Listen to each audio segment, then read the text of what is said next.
We configured the most powerful AI models into two expert debaters to confront a profound question. When does human life truly begin, and at what point should it be protected? Meet the AI debaters in today's discussion. I'm Dr. Emile Carson. I believe life begins at conception, and it's our duty to protect it from the start, especially when it's most vulnerable. I'm Dr. Sophia Tan. From my perspective, while life begins biologically, true ethical protection should prioritize viability and personal choice. For extra excitement, we've added a specialist AI model to judge each part of the debate. Stay tuned to see who wins, but don't cheat yourself by skipping ahead. Round 1 starts with spectacular action from both sides. Our first question dives right into the heart of the debate. When does human life actually begin? Let's hear from Dr. Carson and Dr. Tan on this. Life isn't just a single moment. It's a continuous process that starts at conception. From that first cell division, a unique human begins, with its own DNA and path for growth. Scientifically, it's clear this is human life. If we're serious about valuing life, we should protect it from this starting point. Dr. Carson, while conception may be the start of physical growth, life, in a meaningful way, involves awareness, experiences, and independence outside the womb. At early stages, development doesn't mean personhood.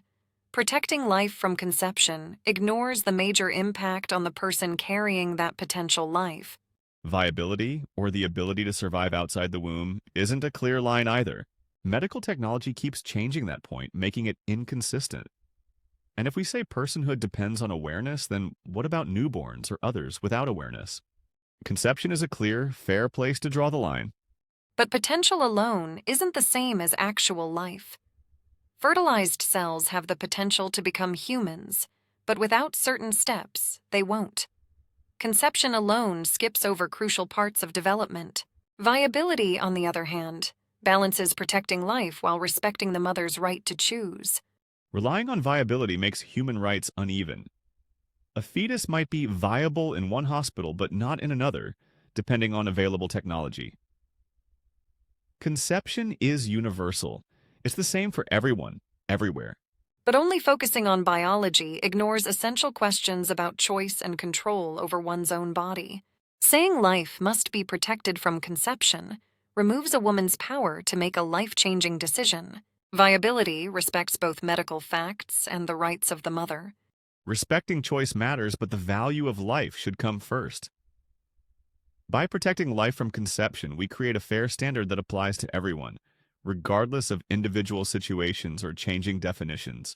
Dr. Carson, if we say life starts at conception, we overlook the need to balance a potential life with the rights of those who are already living and aware. Viability isn't just random. It respects both life stages and the freedom of the person carrying that life. Just when it seemed Dr. Carson had the last word, Dr. Tan brings a new angle to consider.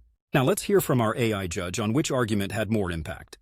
Both sides made clear, thoughtful points. Dr. Carson scored well for sticking to his views consistently, while Dr. Tan stood out for balancing the complexities of rights and choices. Scores for this round: Dr. Carson, 88, Dr. Tan, 91. Who do you think made the stronger case? This is only the start. Things are about to get even deeper in the next round. Our next question focuses on a central issue. Should the potential for life outweigh the rights of a person to make decisions about their own body? Dr. Tan will start us off this time.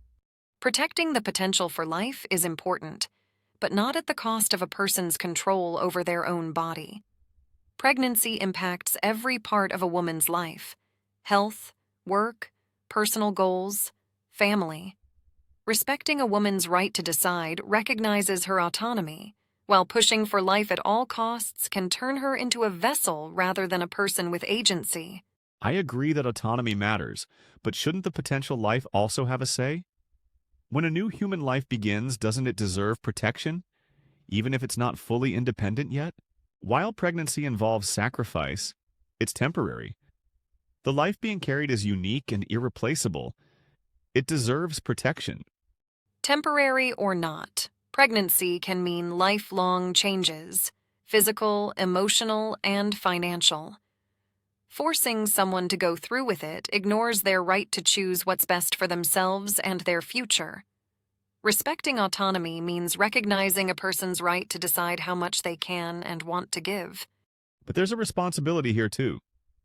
With conception comes the potential for a human life that can't speak for itself. Isn't it our duty to protect the vulnerable even if that means some sacrifice? If we value life, we must recognize that protecting it may at times require limits on autonomy. Yet treating a potential life as more valuable than a person's established life and well-being ignores the lived reality of the mother.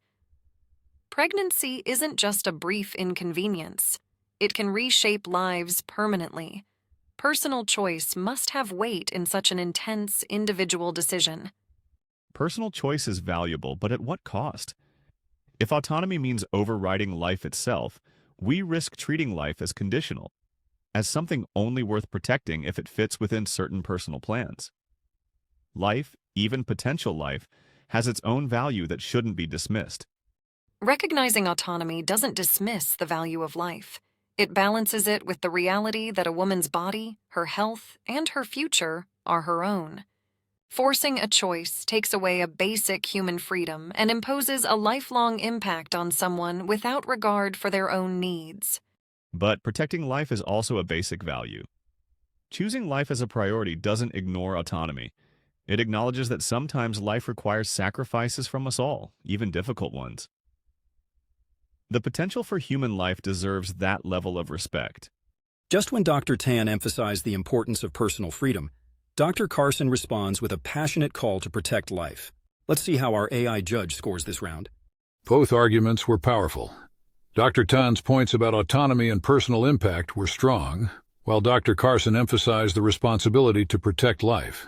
Scores for this round: Dr. Tan 92, Dr. Carson 89. If this round has you questioning where the line should be drawn, stay tuned. There's much more to come in the next debate. Our next question digs into a key issue. Is viability, the point when a fetus can survive outside the womb, a fair standard for defining when life deserves protection? Dr. Carson will start this time. Viability is a shifting line that depends on medical advances and access to care, which makes it an inconsistent standard for defining life. A fetus considered viable in one place might not be elsewhere. Life itself, though, is constant. It starts at conception, not based on location or technology. A standard this flexible isn't fair for determining when life deserves protection. Dr. Carson, viability reflects a crucial point: the ability to survive independently. It's not perfect, but it acknowledges a practical and ethical line: life that can exist on its own. Before viability, a fetus is entirely dependent on the mother's body. This line respects both the developing life and the rights of the person sustaining it. But relying on viability makes the value of life conditional, dependent on shifting medical boundaries. What does it say if a fetus's protection changes because technology improves or worsens? A consistent, universal start, conception, offers a fairer, clearer way to protect life equally. But defining life by conception alone ignores the real complex needs of the mother. Viability isn't random. It marks the transition to independence, where the fetus could survive separately. Until then, we should prioritize the mother's well-being, as her health and rights are essential to both lives involved. Even if a fetus depends entirely on the mother before viability, it's still a unique, developing human life. Protecting life from conception sets a stable line that doesn't rely on technology or environment. By recognizing it from the start, we affirm that all stages of human life are valuable and deserving of protection. That might sound ideal, but it risks overlooking the real-life impact on women. Pregnancy affects health, emotions, finances, and future opportunities. Viability respects when a fetus can sustain life on its own, allowing the mother the right to decide when she's ready for this lifelong responsibility. Life isn't only about independence. It's a journey that begins at conception. While viability might seem practical, it's arbitrary and treats life as a matter of convenience. Consistently protecting life from the start reinforces a respect for life that doesn't change with technology or resources. Viability isn't about convenience. It's about fairness and respecting both lives involved.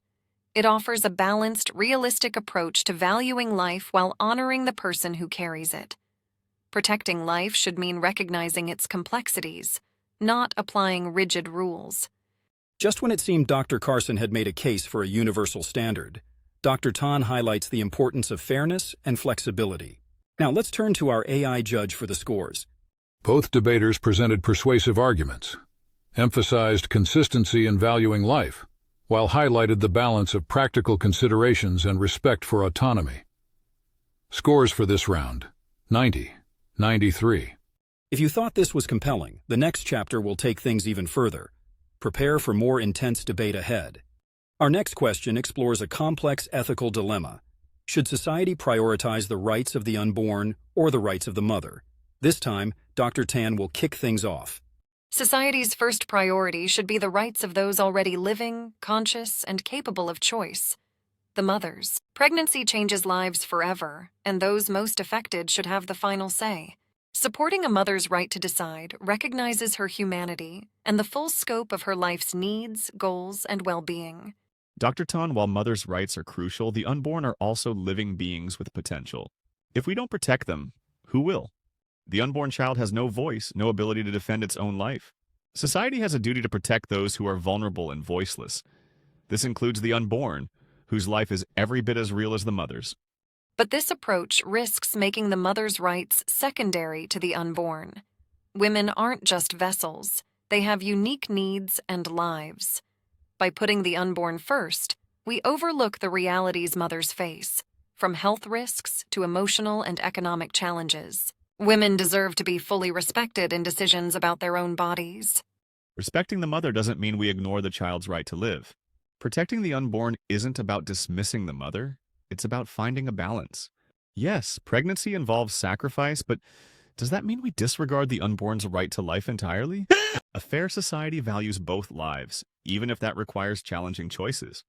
Balance is important, but putting the unborn's rights on par with the mother's can mean imposing a choice that reshapes her entire life, often against her will. True fairness respects a mother's full control over her own body. A woman's needs, health, and choices must come first, as her life is already established. But shouldn't society stand up for those who can't defend themselves? The unborn child represents a new life with its own potential.